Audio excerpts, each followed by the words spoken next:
you. Let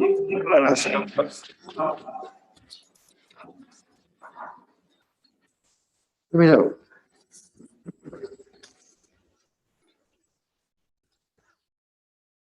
All right, they're up. I think you can proceed whenever you like. All right, very good. Well, good afternoon, everyone. Welcome to the February meeting of the TBARTA Citizens Advisory Committee. I'm happy to have you here. It's good to see all of you here in person and all of you who are joining us virtually as well. First item will be to call the roll. If you would call the roll, please, I'd appreciate it. Okay, we will start with Bob Henyon, Here. Phil Roberts, Here. Bob Woodman, Here. Lynn Gruber White. Here. Josh Frank,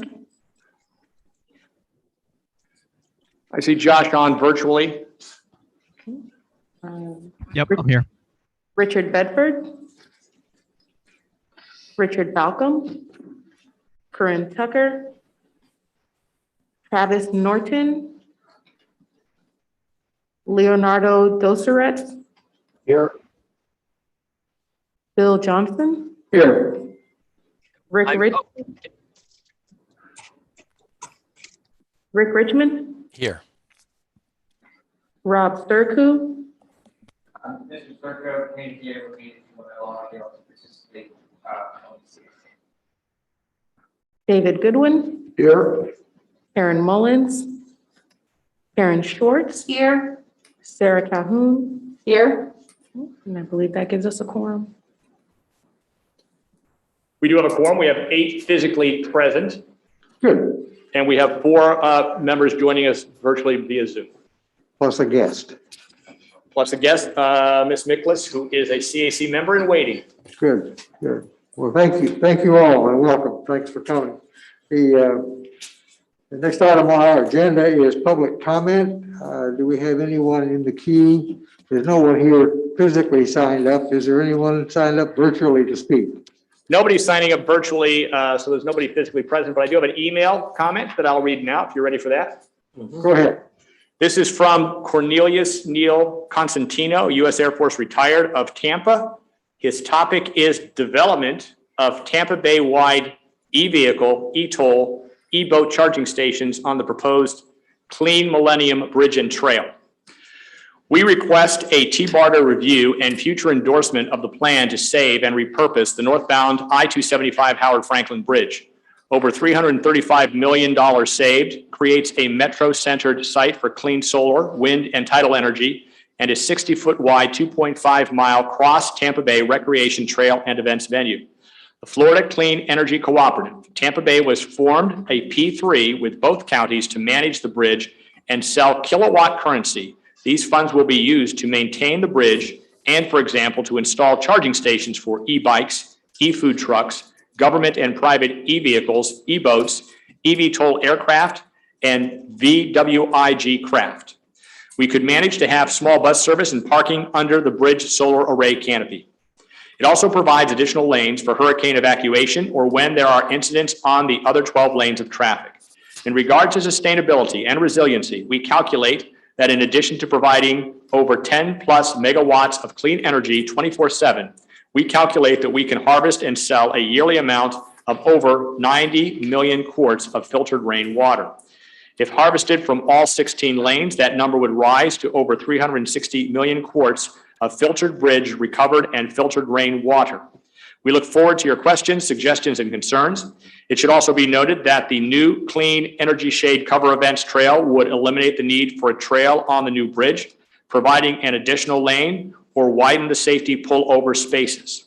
Please note that the only time the bridge would not provide the Tampa Bay customers clean energy besides bridge batteries is at night, in a calm wind, or a slack tide.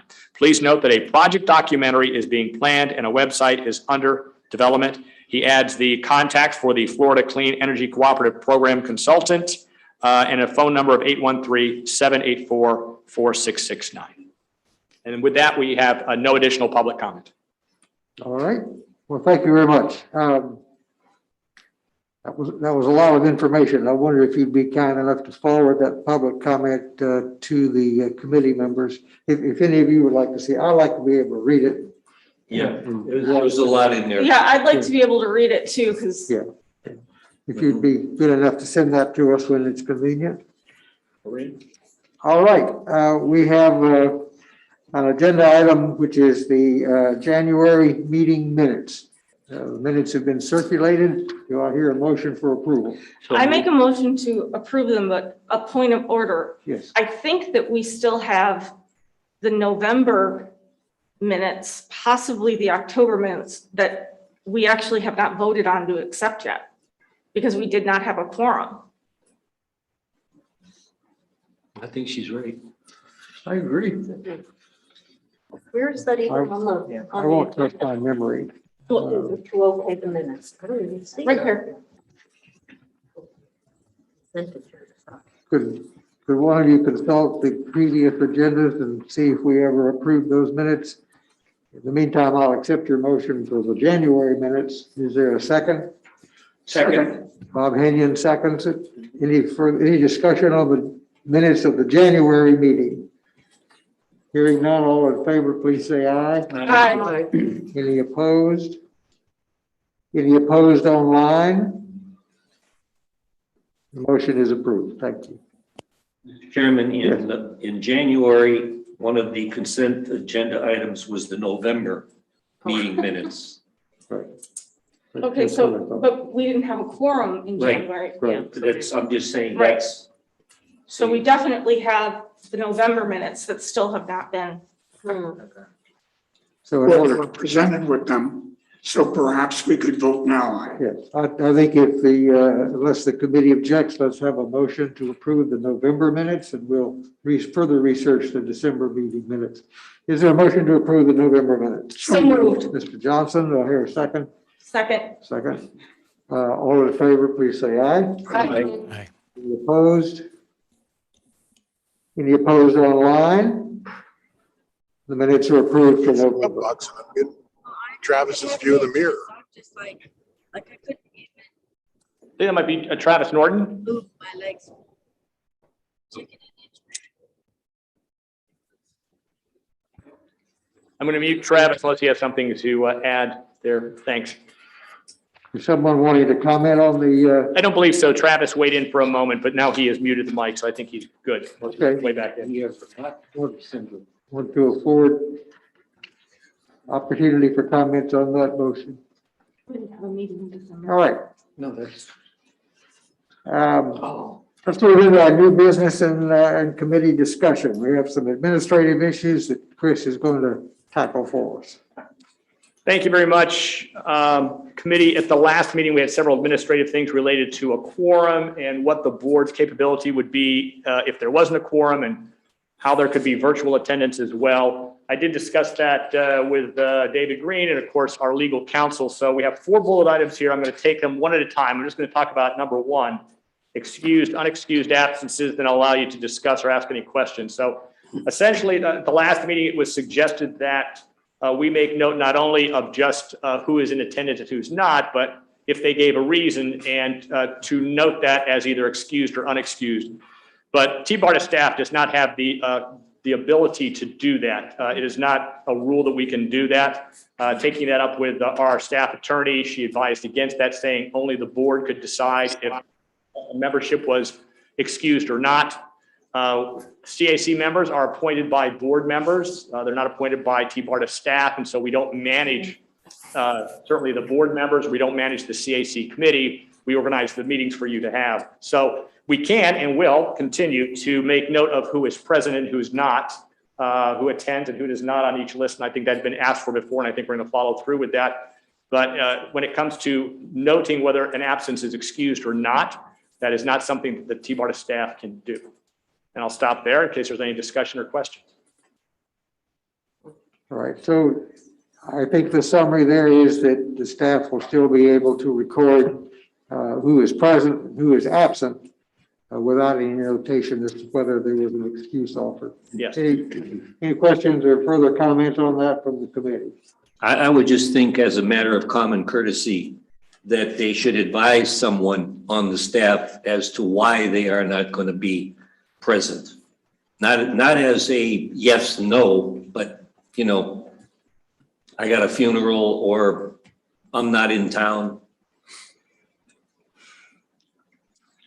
That would seem, Well, that's a, I think that's a reasonable request, although I don't think we can ask the staff to take on the burden of reporting everybody's reason for not being here.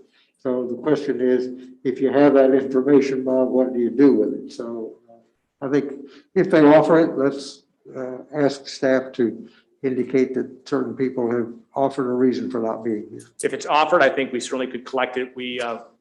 Without the board directing us to ask and collect that information, it would be outside our purview. I think we understand that. Okay, all right, second item.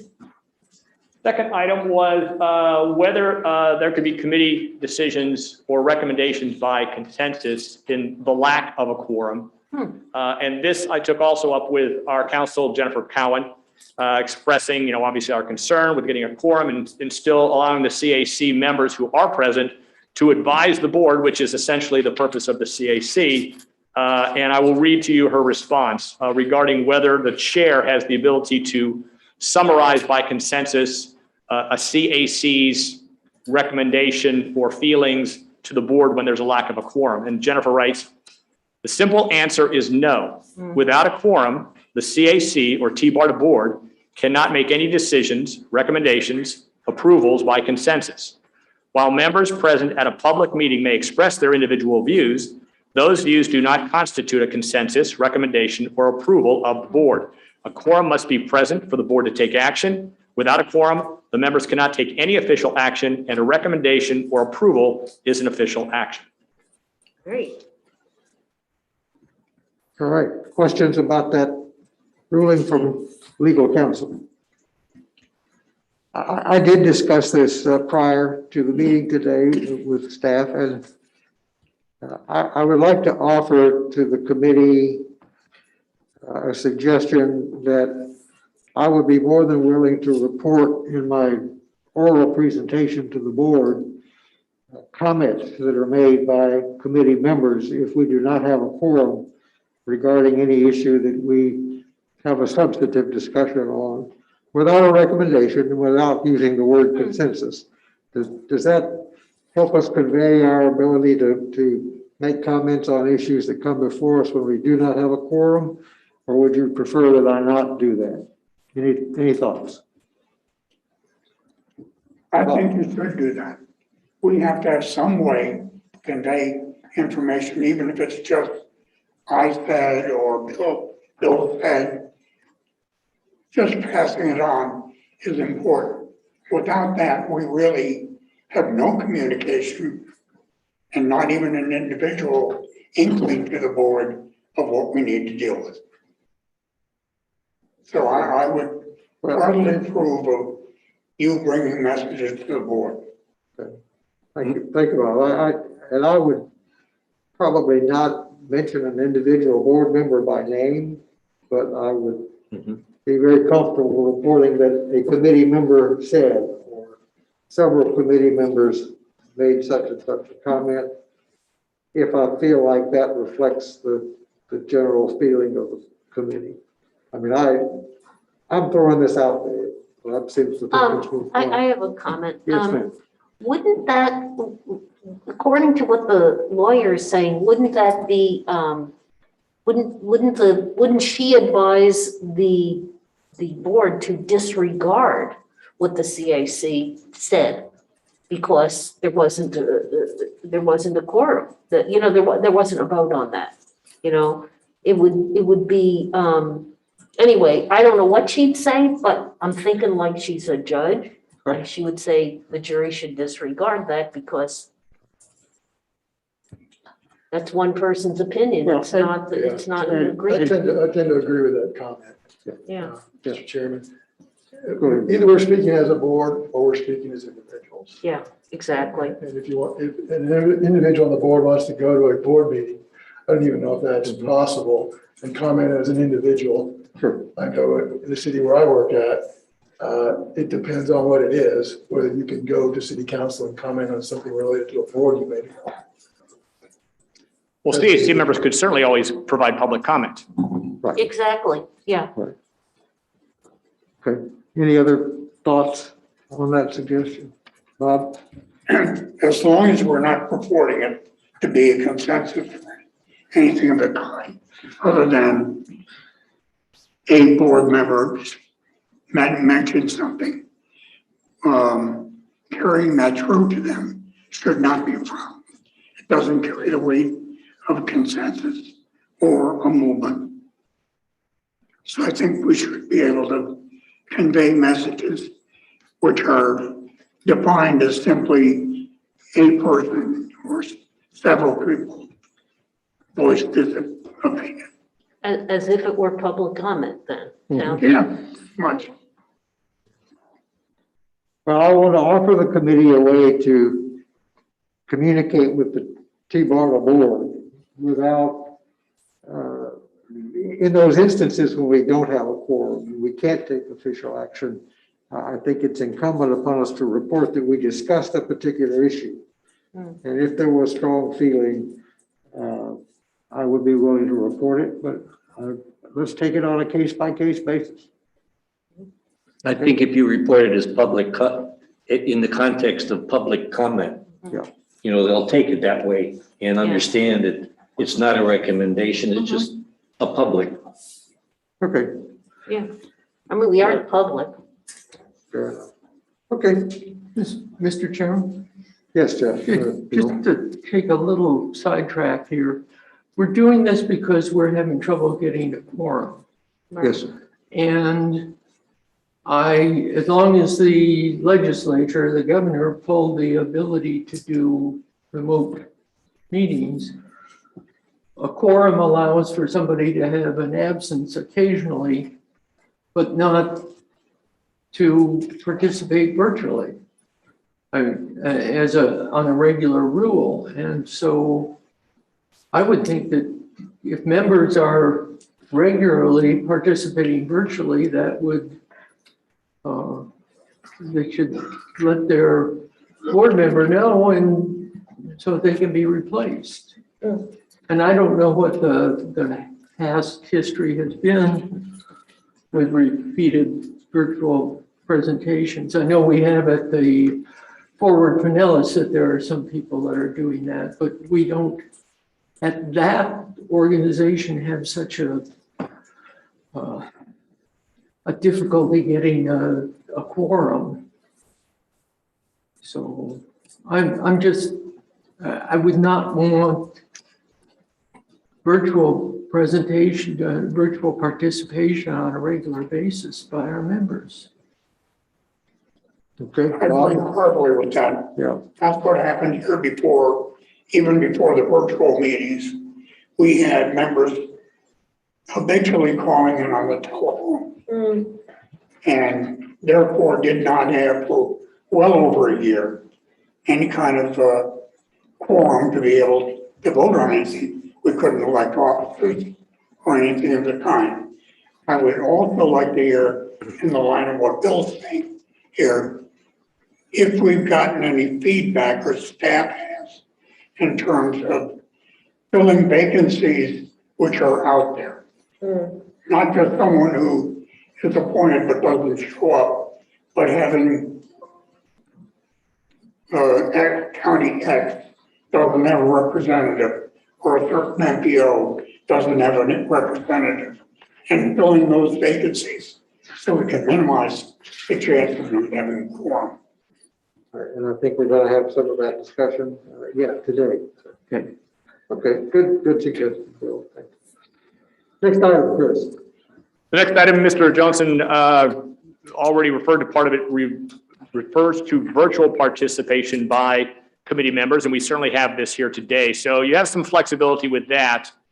The key is you should always have a physical quorum first. So following the, I guess, the procedures that are followed in other meetings that you may be involved in, if you have a physical quorum, and you would then like those who are joining virtually, should it be a hybrid meeting, to join in, those physical could accept a motion on the floor. I move that we allow our virtual committee members to vote, and then you put it to a vote among the physical only members. And if that, at that meeting, those who are here physically say, yes, for this meeting, we want to allow those who are virtually to also participate and vote, then you're allowed to do that.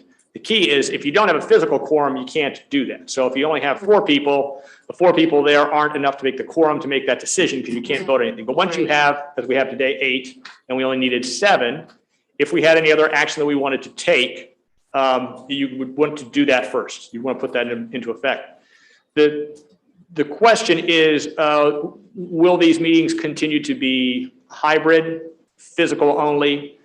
We do know, and we've had experience with other meetings, that if we hold them as hybrid, sometimes you don't get the physical quorum you need. And a lot of other boards and committees outside of TBARTA also are challenged with this to make sure that we want to allow the flexibility that virtual electronics allow us to have for robust participation, especially for regional committees and boards, people coming from many counties away and having to have long drives.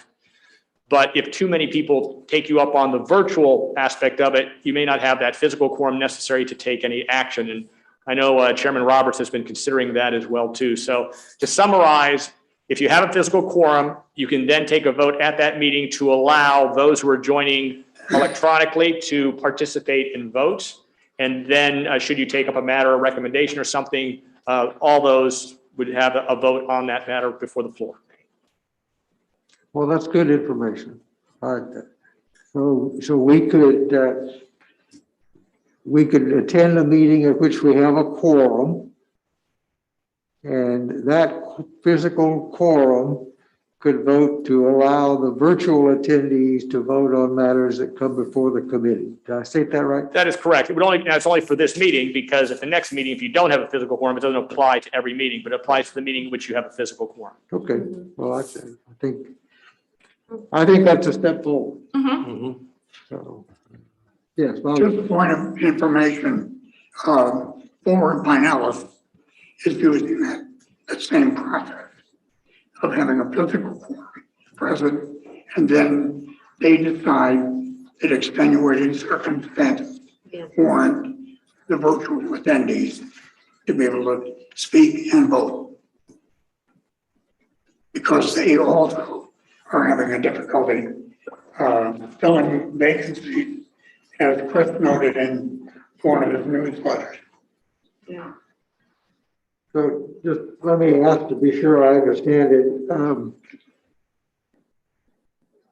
Would it be necessary for the physical quorum present at a particular meeting to actually have a motion and a vote to allow the virtual attendees to participate and vote? Is that right?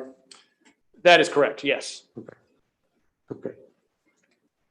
Well, to help me remember that process, which I'm likely to forget, if I could ask that be entered as a notation on our agendas for the next couple of meetings, it would help us not miss the opportunity to invite our virtual attendees to participate. And I would suggest, Maureen, that we add that after the roll call. So once you determine if there's a quorum or not, then you could open the floor to that recommendation. Yes, that would be very helpful. Okay, committee okay with that procedure? Yeah. Okay, good. And the fourth item is the quorum policy. You want to talk about that? I'll talk about it briefly. I did not talk to Ms. Cowan about this. It's not a legal matter. It's really the preference on making sure that we have enough people in advance. As you know, Lorraine sends out the invitation to the meeting. Correct me if I'm wrong, Lorraine. That goes out 7 days exactly. So 7 days exactly is kind of when we need to have all our packet information together. We get that out, and then you will get a notification of the meeting. And we ask for an RSVP, and most members have been very good about that. And I appreciate all of you. So thank you very much for those RSVPs. We had a few members, as you know, like Mr. Suker, who cannot continue to join us. You know, we weren't quite sure if he's a member or not. But I would just emphasize that the RSVP, even if you're in doubt and say, hey, I am tentative, whatever, as much information as you can give us on what you plan to do for the next meeting, because we need to know whether we're going to have a physical quorum or not. This week on Monday, I sent out an additional notice to all the members and said, hey, here's where we stand. And of course, we had a few more people step up and acknowledge that they could be here. And here we have a good quorum and a good meeting. So the question the chairman had considered, and I think the TBARTA board may also consider something like this, is before we actually come to these meetings, can we ascertain that we have a commitment of a physical quorum there that makes everybody's worth our while. And will that be within 5 days, 7 days? I think that's your preference as the chair. It's your committee to do as you'd like. But I'd just like to say, when Doreen has put out the notice 7 days in advance, but if we had made the decision last Friday to cancel this meeting, we would have canceled it because I think we only had 4 or 5 committed physical attendees. So there's no legal requirement on that whatsoever, but that's really for you to decide how you want to commit to these meetings. I would say the more notice that we can get on who's going to physically be here, I think the better we can help you have a productive and effective meeting. Okay. Does everyone understand the issue? I mean, I believe this is being addressed as a possibility for the TBARTA board, that if they do not have commitments of a number that meets the quorum requirement, they're going to cancel that meeting. And I wanted to discuss that amongst our committee and see if we are willing yet to develop a similar policy, or if we want to keep doing what we're doing, which sometimes works really well. Any thoughts on it? Can you repeat that? I'm having trouble hearing you. Oh, okay. What I'm suggesting is that if we do not have commitments for enough people to make a quorum 5 days prior to the scheduled meeting date, that we would cancel that meeting because we would not have a quorum. Do you need someone to make a motion? Well, I wanted to bring it up for discussion. Okay. I'll certainly entertain a motion anytime. Bob, Henry? If we had done that this week or before this meeting, we would not be here today. That's right. We would not have achieved having a quorum. So I don't agree with that plan of taking the pulse of it and calling it off 5 days prior. Okay. And Mr. Johnson? I recall that we used to meet every other month, and we went back to every month so that we could take action prior to the board meetings. And I think we all agreed that that was important if we had significant things that we could comment on to give them guidance before the meeting. It seems like the last couple CAC meetings, we have not really had agenda items to comment on for the board. And I can see that if there isn't something like that, then maybe it's okay for us just to skip a meeting. If there is an agenda item that we really should opine on, then we need to make sure we have a quorum and people go. I think it's sometimes difficult for me to make this meeting, but I have made most of them. But if it's not of significance and we don't have a quorum, then I'm not sure that it's worth our collective time, in particular Mr. Widmar's time, to drive all the way down from Brooksville. Or Both of us. Glenn Berger. Yeah. Okay, it's time. To do that for a meeting that's not going to make a difference. I'm struggling. I see both sides of this. Right. Well, and I think that's a great point. I'm trying to be sensitive to those members who do drive long distances or it takes a long time to get here. If we don't have an action item to recommend to the TBARTA board, maybe that should be one of the criteria as to whether we skip a meeting. I think that's kind of where you were going, Mr. Johnson. Any thoughts about that, Bob? This is if I'm not mistaken, this is a publicly advertised meeting, is it not? These meetings do not have to be publicly advertised, I believe, no. I couldn't hear you. These meetings are not publicly advertised. They are committee meetings, so they are not required to be publicly Oh, advertised. okay. Well, you just kind of answered my question. Yeah. So we don't leave somebody hanging out in the public who wanted to come and talk. We do post them on our website, obviously, and we, as meetings change or something, we immediately post whether it's canceled or the location has changed. Yes, Paul. Bill, I agree with what Bill Johnson said about if there is not content, there's no point in us meeting. Much more so than received quorum 5 days out. So his point is a very valid thing, and we've done that before, not having meetings because we really have anything to do. So would a policy that combined those concepts maybe make more sense? And that is, if we do not have an action item to recommend to the board, and if we do not have a quorum 5 or 6 or 7 days prior to the meeting, that we would cancel that meeting. I'm not trying to get out of meetings, I'm just trying to make it more convenient. Mr. Chairman? What's your thinking? Two things. Josh Frank is waiting and would like to add a comment, but before he does, just want to clarify my earlier comment of whether we publicly notified public. We do post all information on the TBARTA website. So it is, we clarify my earlier comments, it is publicly posted, that information. And if that meeting should change, obviously we would immediately change our website to something that had been posted before. So probably inaccurate to say we don't publicly post, because obviously, yes, we do. What we don't do is we don't follow the same legal posting requirements as are required for the governing TBARTA board, which requires publication in newspapers. Right. And with that, I think Josh would like the floor. Josh, you're recognized. Yeah, thank you, Mr. Chair. I just want to make one comment, and I appreciate this conversation as somebody who's attending virtually.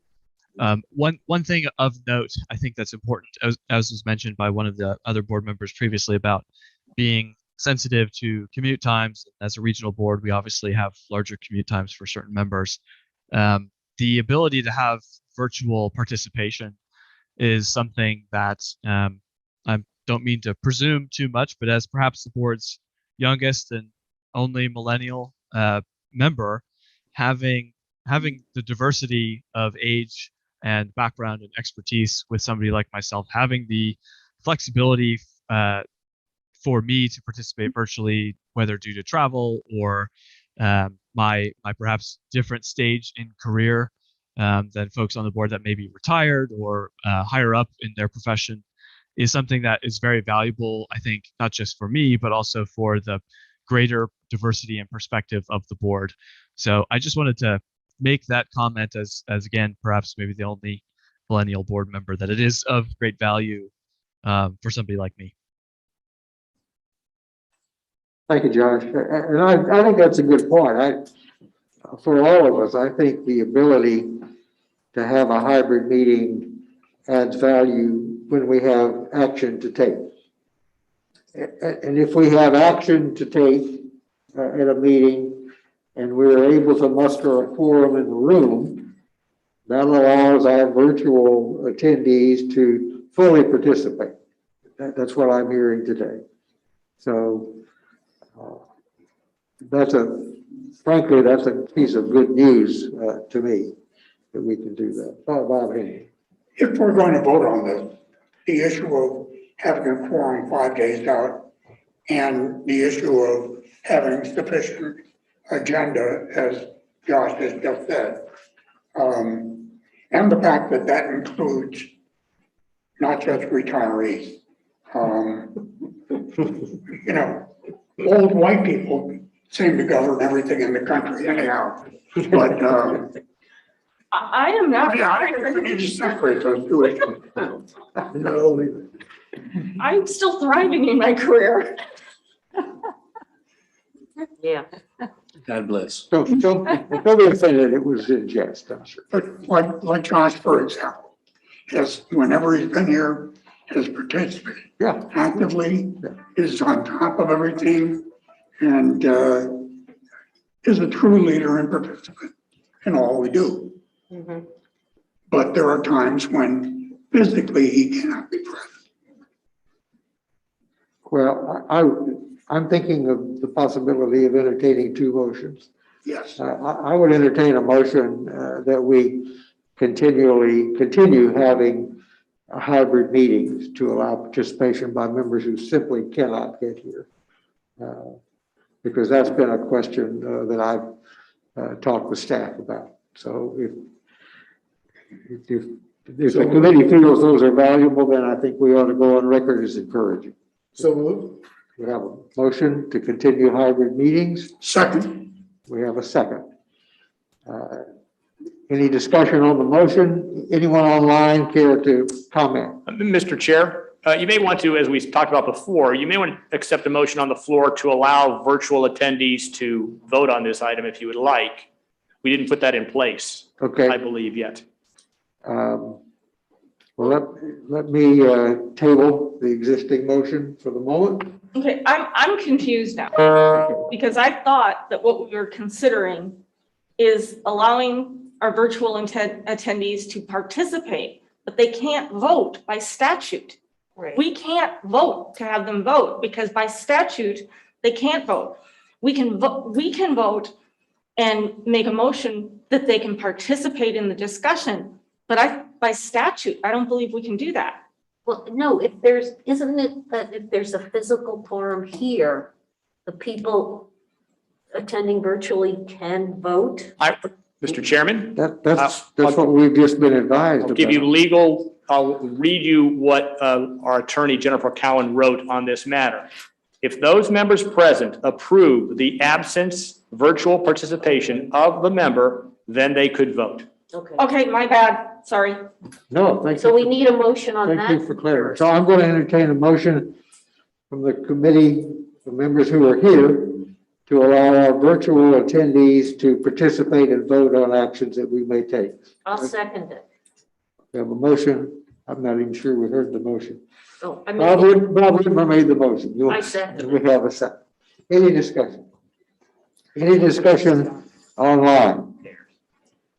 There is none. I think, just for the record, let's do a roll call on this to be clear.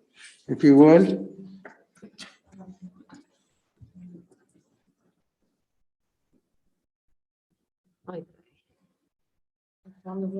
Yeah, go right down to the list of those who are present. Okay. So we have Bob Henyon, Yes. Bill Roberts, Yes. Bob Widmer, Yes, and I want to state what I'm voting for, that we approve hybrid meetings, including voting, if in fact there is a quorum no. of the No, attendees. we separated those, Bob. We're only voting on allowing virtual attendees at this meeting to vote. That's all. Oh, at this meeting? Yes. at this- Okay, sorry. I'm glad I clarified that. Mhm. Yes, Okay. Yes, okay, Lynn Gruber White, yes. Josh Frank, Yes. If I can vote virtually on the motion to vote Okay, virtually, yes, I Josh will. cannot vote on this matter if it pertains to it, so you're only calling. Physical. Yes, correct. Okay, I'm sorry. All right. Okay, so present, we I thought so. We're trying, Josh. have Bill Johnson, Yes. David Goodwin, Yes. Karen Short, Yes. and Sarah Calhoun. Yes. It's all set. Has everyone been called of the physical members? Yes. Very Yes. good. All right, that motion passes. We are now at a point in the meeting where those who are attending virtually can not only participate, but can also vote. So I would like to bring off the table the previous motion, which was to go on record of supporting hybrid meetings of this committee for the foreseeable future. Is there any discussion on that motion? Barb?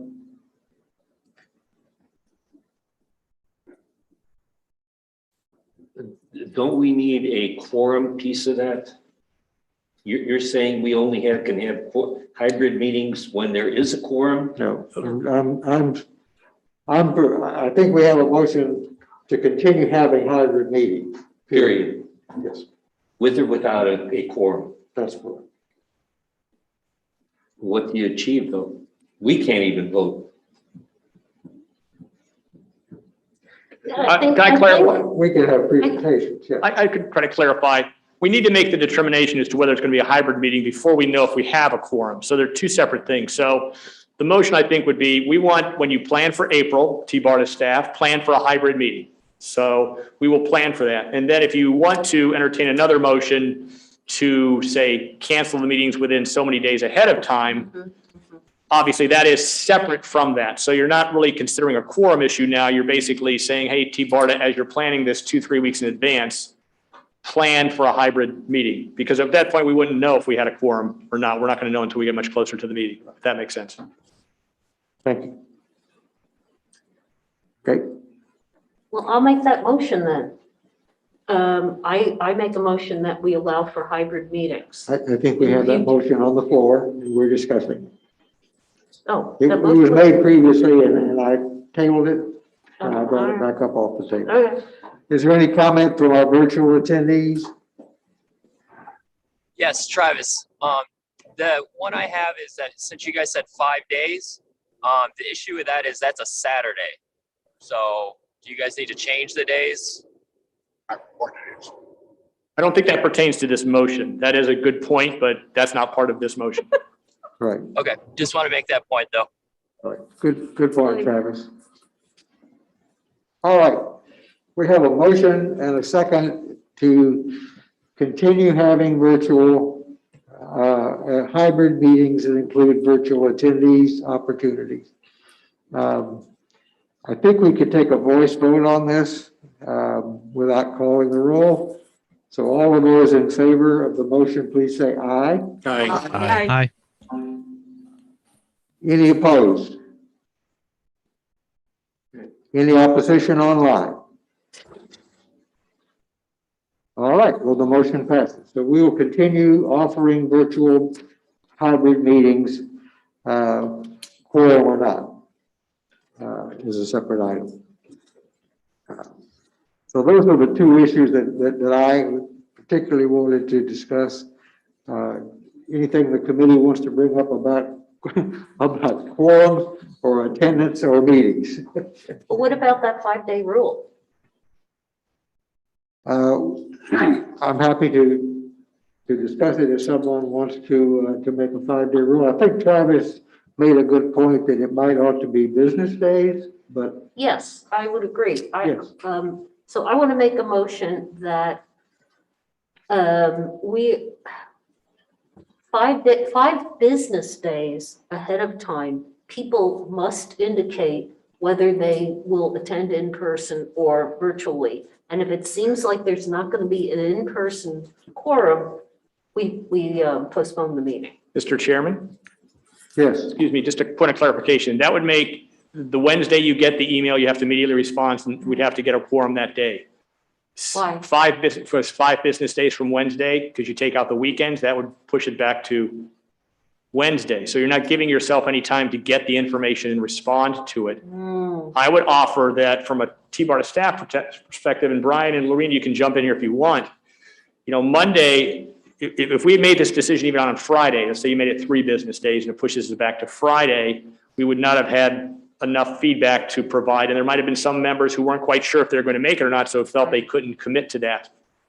I would be okay, and I'm speaking for myself as a TBARTA staff member, but not the entire TBARTA staff, with it being as of Monday, 2 days notice. I mean, you know, you can call that as you like, but that probably gives you a little more flexibility to get those who may not know until the weekend what their next week is going to be. So any objection from other TBARTA staff members? If I understand you correctly, I think what you're saying is, I mean, typically we meet on Wednesdays. I think if I'm hearing you correctly, is if we don't have enough RSVPs to determine by Monday that we have a physical quorum, that we would cancel the meeting. By 1:30 Monday, it's 48 hours in advance. So we take Monday morning to say, hey, this is your last chance to weigh in, let us know. We only have so many people. Then we could report to the chair as of, noon Monday, and he could then make that call. All right, so let me revise it then. Okay. By Monday at noon, That would be acceptable. so it's not a 5-day rule anymore. It's a Monday at noon rule. Right. Individuals need to indicate whether they will be at the meeting in person or or virtually. And then we can determine, at that point, determine whether to cancel the meeting. Okay, the Monday rule. Is there a second to that motion? Second. Josh also has his hand raised. Josh Frank? Josh, discussion, go ahead. Yes, thank you. Just really quickly, I think one thing that's also valuable and maybe is I'd offer a friendly amendment that it's not necessarily a hard yes or no at noon. What was nice was often staff can let us know that, hey, we're one person short. Is there anybody out there that can make it last minute or perhaps change their RSVP from virtual to in person? And that sometimes is enough to get somebody to say, oh, well, my plans have changed since I made my RSVP and I can make it in person if it's needed for a quorum. So I think finding a way to give us that last, minute update is also very valuable. That's how I think we were able to attain a quorum for this meeting. So.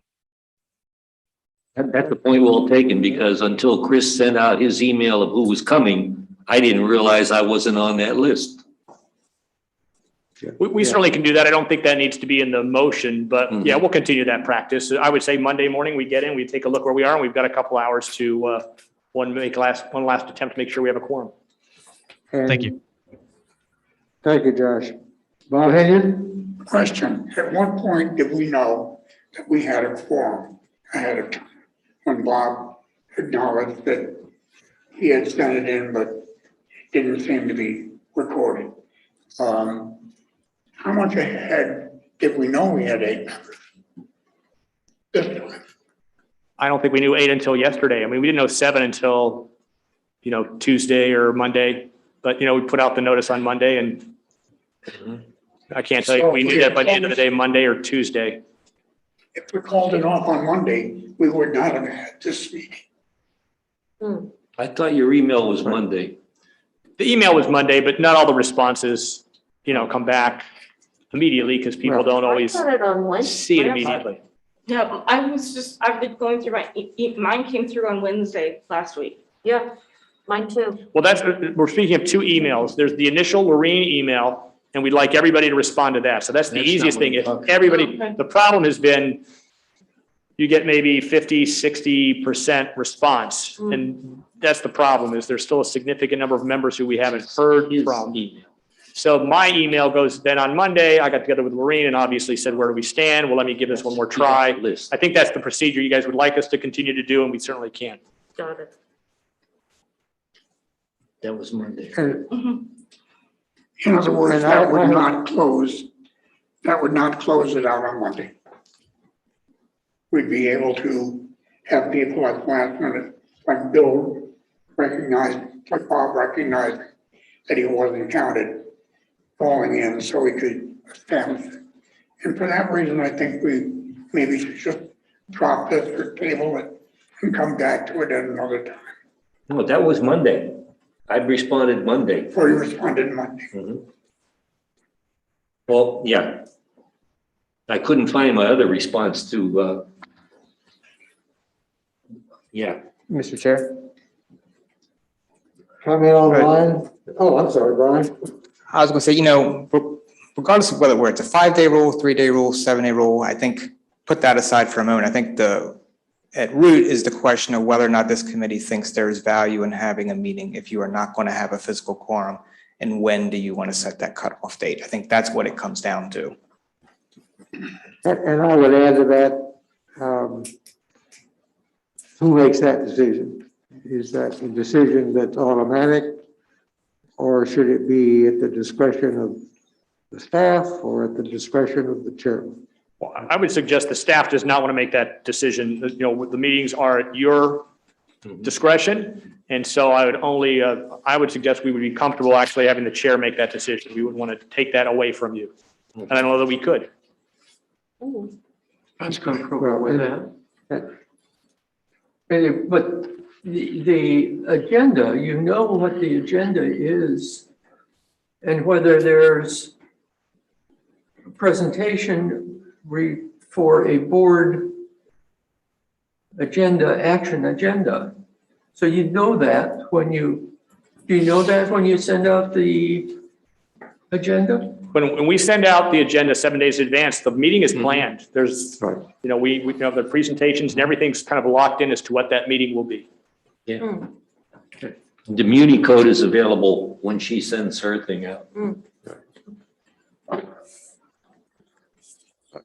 My only point of clarification on what we're talking about is whether or not that is an automatic decision, that we simply do not have a quorum as of Monday noon of the meeting week, or is it a discretionary cancellation of the meeting at the discretion of the chairman, whoever that may be, myself or someone else? My vote is the chairman gets to decide. What is the thinking? I'll second that.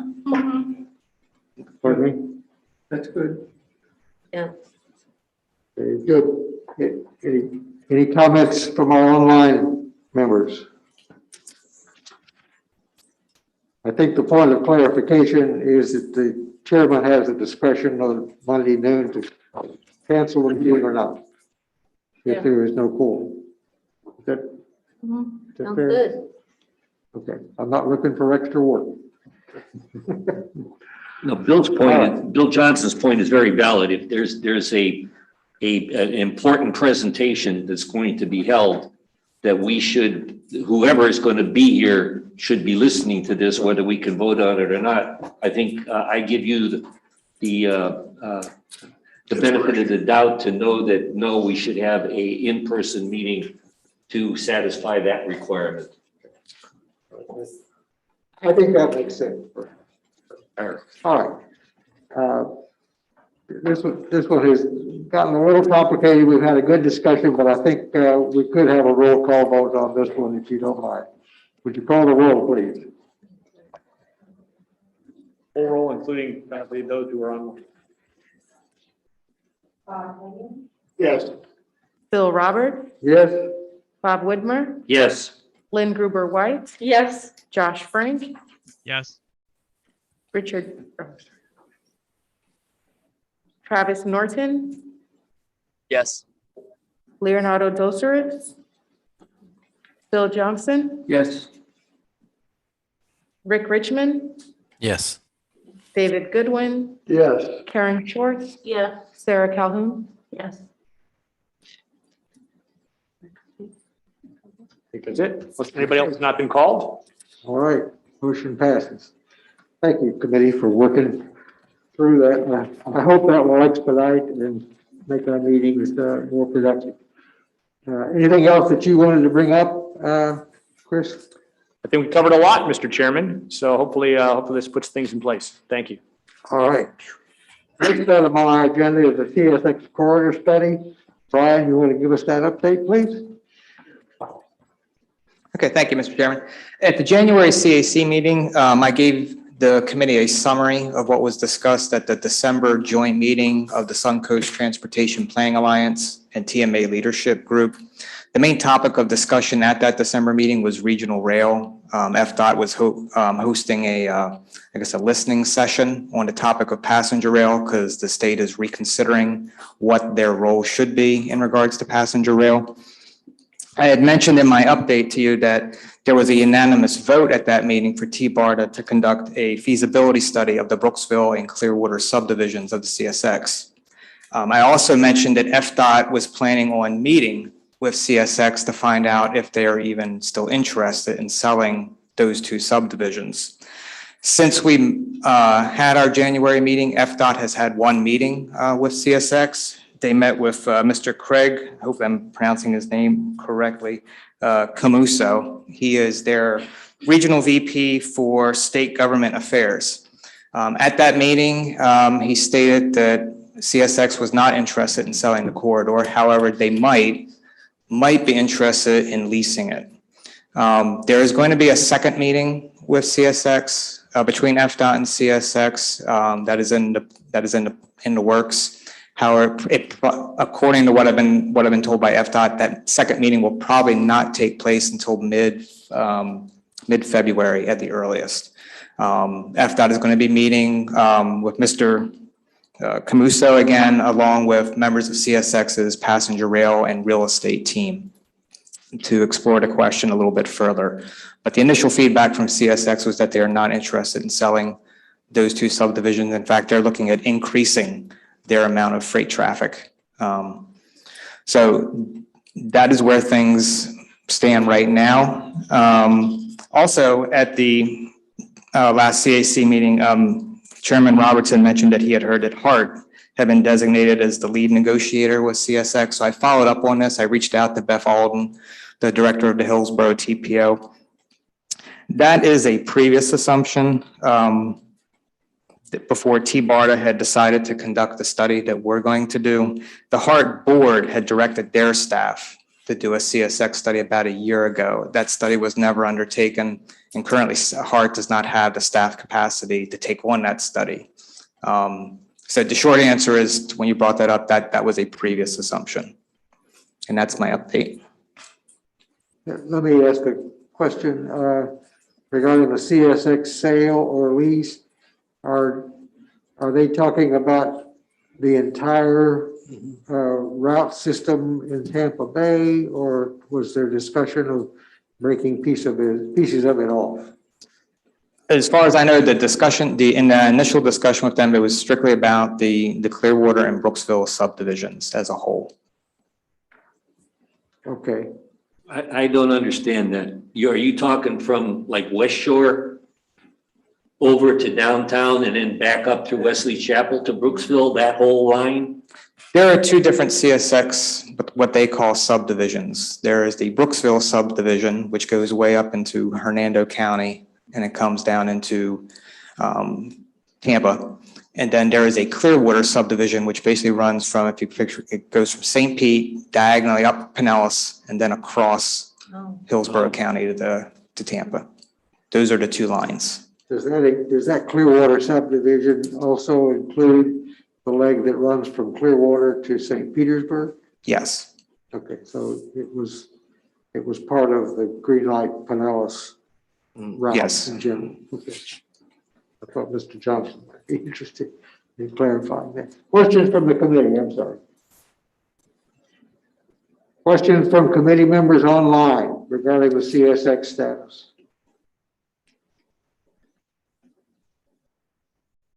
No hands? No hands. Okay. Well, Brian, thanks for that. We'll look forward to further updates as they develop. That's good. All right, the next item on our agenda is the commuter services update. Mr. Bowden, welcome again. Yes. Thank you very much. Hello to everybody in the committee. I just want to update you with two things that are going on. Number one, the Florida Love to Ride Challenge, which runs from March 1st to March 31st. The registration for that is currently open. We're working with our TMO partners to promote Love to Ride, and we're reaching out to all of our employee partners to make sure that they're pushing this out to their employees. So if there's any questions about the Love to Ride Challenge, I'm available to answer those questions. But I also want to report that for the month of January, we hit a high of 162 vans on the road. And that's a high since the start of the COVID period, where in March 2020, we went from 176 vans to 137 vans in April 2020. So we're slowly making progress and getting vans back out on the road. Any questions, any comments? I would be interested in description of the Florida Loves to Ride program. I'm not familiar with it. Yeah, it really is an employer-focused bicycle challenge where employers register on the Love to Ride website. They then encourage their employees to try bicycling, and it's a competition really across the entire state. And we've been meeting once a week to try to flesh this out and try to get promotional materials. But the gist of it is to give folks a chance to try bicycling in a kind of a fun and competitive effort where employers can compete once, one against another. The website, those that register and have an account on Commute Tampa Bay, their commuting information that's collected by Love to Ride is automatically imported into our website, which is great. And it's very easy, very easy to participate, easy to record information regarding your bicycling activity.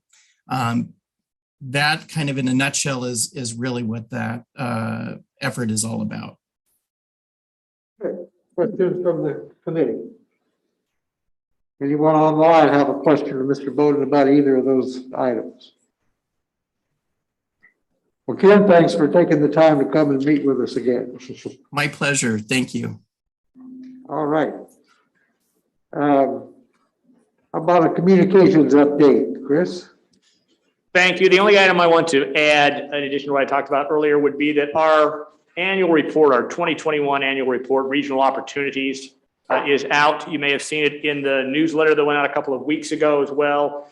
We sent out hard copies of this to every commissioner in the 5-county TBARTA area, as well as all the council members in Tampa and St. Petersburg, and of course our 2 mayors. And if you haven't had a chance to look at it, it's a really good synopsis of what we accomplished last year. When David and I sit down every year and start putting this together, we're always amazed at how many things we actually did accomplish. And of course, as you know, we're a more focused group now these days. But our work continues on. I think this is a great example of what we have done. If you have not seen it, I want to show you very quickly. I'm going to share my screen to show you the best way to find it is really online on our website. So let's call this up right now. Let's see if our website comes up. So just go to the tbarta.com under the About tab, and then you go down to About TBARTA. So it's the very first tab there. Open that up.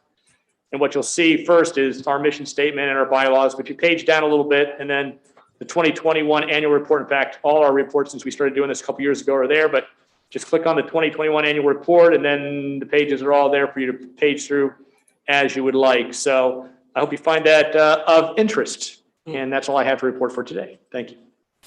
All right. Any questions about communications? Actually, I have a question. Yes.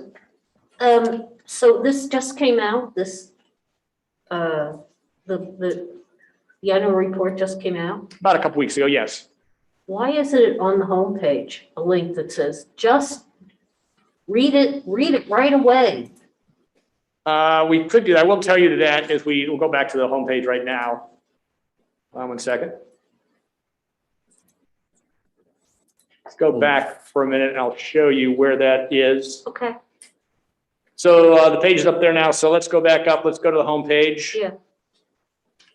Now this is locked in. This is pretty much, we can't, we Can't change. can't do that. But if you go down, if you page down, commuter services next, but latest news, you can see it's the middle portion right now, latest news. That's what I wanted The to say. 2022, our best workplaces, which we made the list for as well too. Ken could talk about that. But yeah, we put it right there. You do have to page down to see it. So there's a couple different places where you Okay. can get that information. But thank you. Good idea. Any other questions or comments on the communications report? Anyone online have a comment or question? I see none. No, very good. Okay. The next item on our agenda is the upcoming RRT presentation. Brian. Thank you, Mr. Chairman. At the board meeting next week, WSP will be giving an update to the board on the RRT. I want to let this committee know about it. We are going to bring this presentation to you in April. We just don't have the presentation ready. We could have it ready in time for today. In fact, Scott's team, they're still working on the draft presentation as I speak. It's an information item. It's not an action item. But the two main topics in this presentation are going to be on the operations plan that we're suggesting. It's basically going to be 4 overlapping routes. And there's going to be a discussion of the vehicle types, the type of propulsion systems that you could do with the buses. So please tune in to the board meeting if you want to see it in advance. Otherwise, we will be coming back to this committee in April and give that presentation to you. I just want to let the committee know we're not trying to do an end around the CAC. We do want to get your input on it. Okay. Good. Mr. Chairman, Yes. just a follow-up question, if I may. So the agenda item for the board is just an informational presentation? Right. They're not voting on? The only thing we're asking for is the question, do you want us to look more deeply into electric vehicles? But that's it. Other than that, it's purely informational. Versus electric versus, Versus, say, for example, diesel hybrid Or CNG. or CNG. Because depending on what type of vehicle you go with, that's going to impact your fleet size, which impacts the capital cost, and it could also impact your operational cost. Because electric vehicles do not have as much of a range as, say, a diesel hybrid electric. So in order to do the service that you're proposing, you might need, say, 22 diesel hybrid buses, but you might need up to twice as many electric buses. I'm just throwing out numbers here. So that has consequences.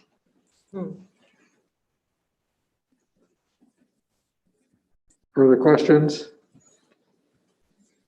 Are there any action items on the TBARTA board agenda for the 18th? Administrative related stuff. There's some contracts we need to renew. Okay. Okay. And I'll just pass on under this new business section. I had an opportunity to visit in Orlando with the BEEPE folks and view their headquarters.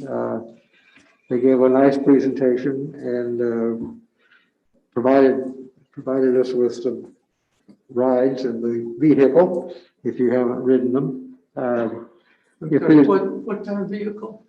The electric vehicle the autonomous vehicle that BEEPE offers. We ran a pilot program in St. Pete and in Clearwater, Dunedin, for that. So I would ask Brian and Chris if you get any updates on how that autonomous vehicle pilot is going, please keep the committee informed, okay?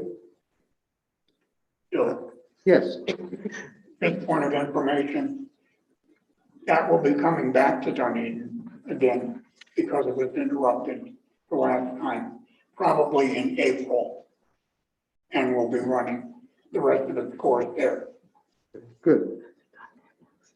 And they completed a pilot program paid for by DOT in Tampa along the route that runs from the Performing Arts Center up to Eulalie, basically. And they had two vehicles.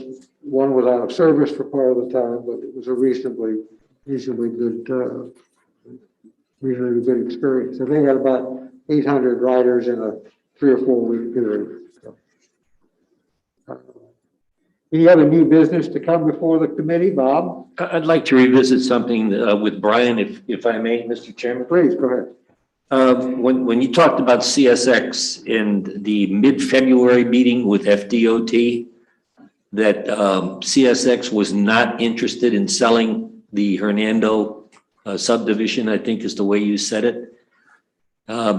Is there any hope for this meeting that there would be a logjam that breaks or another alternative? I mean, do they have to sell the line in order for us to share it?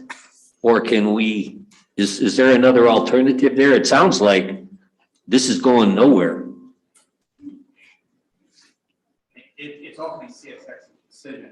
It's ultimately CSX's decision on whether they want to allow passenger rail on that corridor. It's their property. The second, what I had said was there will be a second meeting with CSX, but it probably will not occur until mid-February at the earliest. The date has not been set yet for the second meeting. So far, FDOT has only met with one individual at CSX. At this second meeting, there will be other individuals from CSX in attendance. From what I've been told from FDOT, the initial feedback was, and this is coming from one person at CSX, their regional VP, that CSX is not interested in selling. So, and I'm not at the meeting, so I can only pass on to you what I'm hearing from FDOT.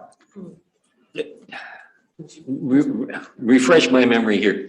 Wasn't Virgin or Brightline or something like that going to put in a Tampa to Orlando line at some point?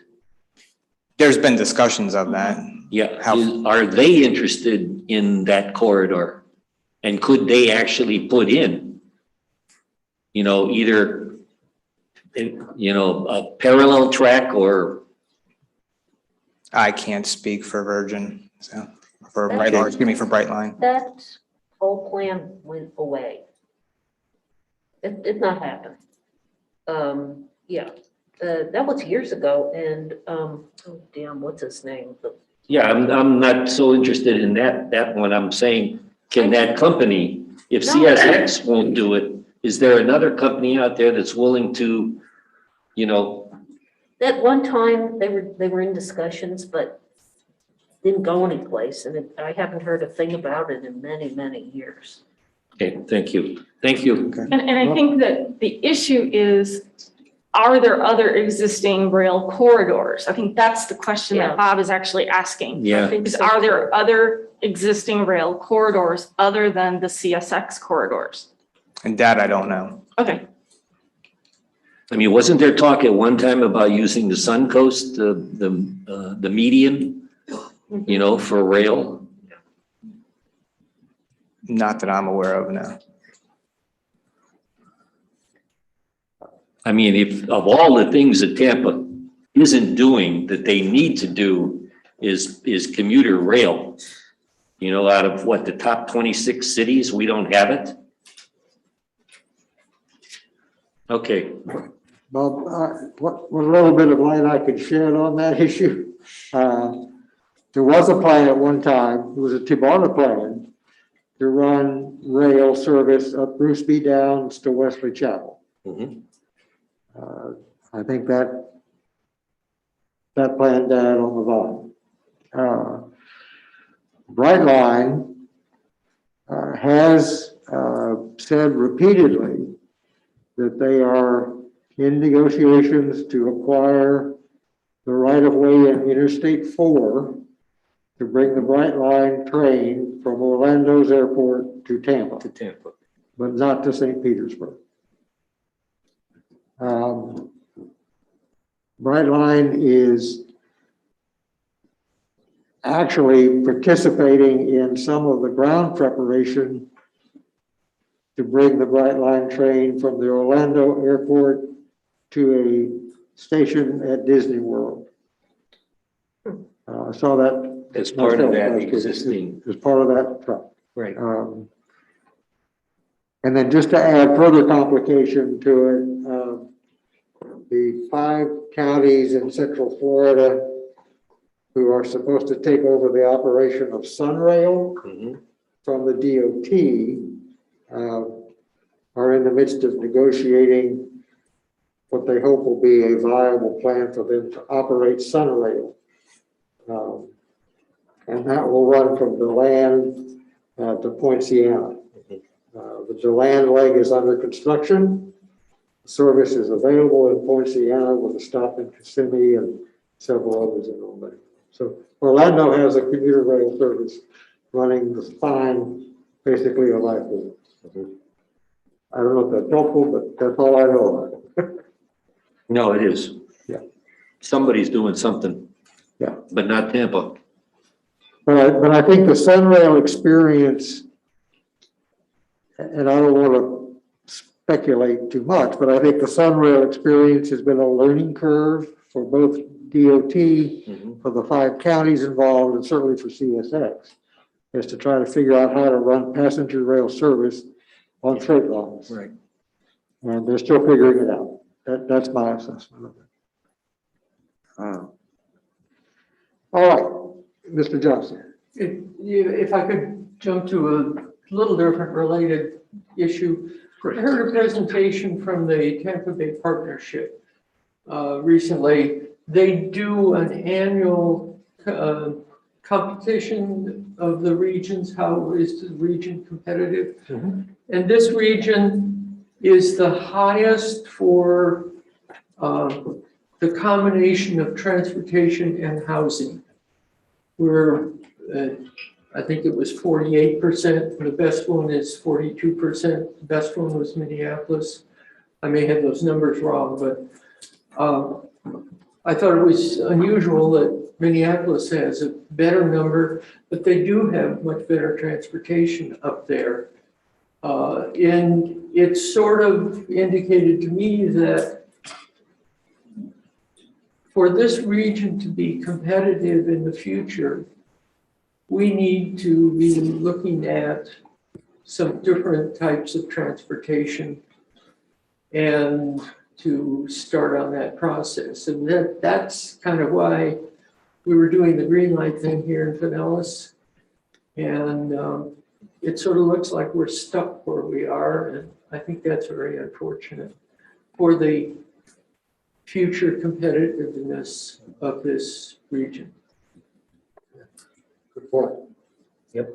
Yeah, that's the partnerships regional scorecard. Yeah, that's what it is. I think they, well, I think that's all the more reason this committee would like any information as to the development of the RRT, how that's moving along, what the plans are.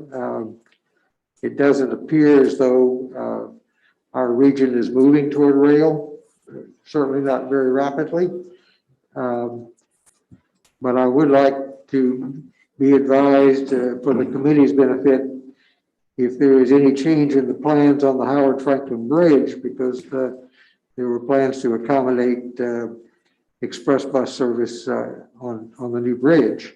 And so if you hear anything about any change in that plan, please bring that to the attention of the committee, if you would. Any other new business? Anything that you want me to specifically convey to the TBARTA board? Anyone online have a comment or new business they want to bring up? Yeah, I'm talking too much again, but one of the things that we are past president of the board when I was, which I'm on, but I'm not a representative here, had put forward with the idea that she would wish for the day when she would have to choose which mass transit. And that's what she used. Without the mass transit, and we don't have it now, other than commuter buses. Without it, we're just going to be an overcrowded area, not a metro area that can attract new people and new businesses. Economic development needs this tool, and we need it as residents, so we're not just crammed together on the highway. Yep. Incidentally, we do have a new head for chairman for Pinellas, and it is Karen Schwartz. Oh, Just for your information. good. Good. The other thing I wanted to request is what has the board been doing in terms, or staff, been doing in terms of filling the vacant spots for this body, so we can fill out our quorum easy. I'll provide an update if you'd like. Please, good. So of the spots, as you know, Brandy Miklas has already been appointed by Mayor Castor and just needs to be approved by the board, so that will be filled. We recently lost Corinne Tucker, who took a new position, and she was the Manatee County representative, and Commissioner Bellamy is aware of that. What action he's taken, I have not heard, but we've made him aware that we were looking for another representative there. I do think that we will soon have a representative from the Hernando Citrus MPO, because I have been in touch with staff there, and I think they're a new executive director, Robert Shapiro, if I have that correct. I've been in contact with him, asking for some questions, and of course, he just recently took over, but they indicate that they will be placing somebody, and with any luck, maybe we have that in time for our next meeting in April. And I know that Brian has been talking about what the Rob Circu position.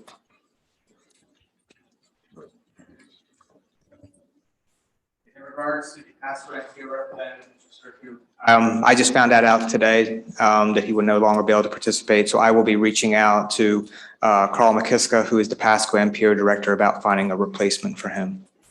Good. Good. Last one. I've heard some rumors that the funding for TBARTA is not going well in certain areas. Is there anybody that can put some meat on that statement? I couldn't, no. Are you talking about from the state legislature? No, local contributions from So far, the city of Tampa has not committed to making their local contribution, but that's something we're still working out with the city. So Is there a light at the end of that tunnel? we're all hoping. So, Okay, thank you. All right, and our next meeting is, Mr. Chair, I was going to ask for the floor on that. Just a quick note on that. There's no meeting in March. The next meeting is in April. The location is to be determined, but it will be in Hillsborough County. It might be at Tampa International Airport. The board meeting on April 22nd is going to be in the boardroom at the airport. So they've graciously allowed us the opportunity to be there. If you've been there before, you know it's located on the 3rd floor, landside terminal. If you haven't been there before, you wouldn't believe it was there because it's really tucked away between, I think, Terminal A and a restroom and just down a hallway. So you'll certainly get information on how to get to the boardroom. That might be available for the CAC meeting, which comes earlier in April, but I've yet to run that by the airport and see if they can make that available to us. If not, it may be in the county center building on Kennedy. But the county, because they have so many requirements with Hillsborough County, will not schedule meetings until you get about 6 weeks out from them because they want to make sure they take care of their county commitments first. So we will have more information on that, certainly a month ahead of time for that, but it will be somewhere in Hillsborough County. and the date of that April meeting, do you have it handy? You have that on the agenda? I think it's at the bottom of the agenda. April 6th. April 6? 6th? Yeah. Okay. Yeah, please keep that in mind that we would Lynn and I would love to have that meeting at the airport. We'll ask and see what we can do. Well, Bob Whitmer feels so strongly about it. I think he's willing to suggest that be a semi-permanent meeting location. of this committee. Any other business to come before the CAC today? I want to thank you all for coming in person and giving us a quorum. Thanks to those online who now have the ability to vote. There being no further business, we will stand adjourned. Oh, Great. good meeting, Bill. Okay.